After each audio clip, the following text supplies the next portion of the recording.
સાંભળ્યું જો પોતાના દીકરાને આવી માં હોય ને તો આવા દીકરા દેશ માટે ફાંસીએ ચડવા ઉભા થાય. અરે રામ, હે રામ, બીક લાગી ગઈ.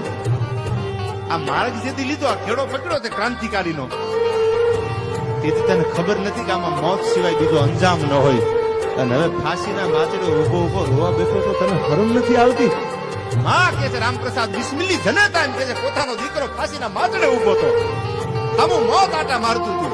અને તેથી પાપડનો પડતો ભીનો છે ને તેથી જનેતા ઠપકો આપે છે પોતાના દીકરાને. શરમ નથી આવતી રોવા બેઠો છો?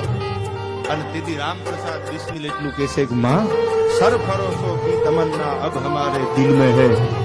તું મોત થી બીકમાં આહુડા પાડું ઈ તારો દીકરો નથી તો શું કામ રોવું આવ્યું? તું રોવું એટલા માટે આવે છે કે માં આ ભારતી માટે હું મરી જાય એકવાર બે વાર કે જન્મો જન્મ ધરતી માટે, ભારત હિન્દુસ્તાન માટે, વતન માટે મારા પ્રાણ, મારી શહાદત આપ.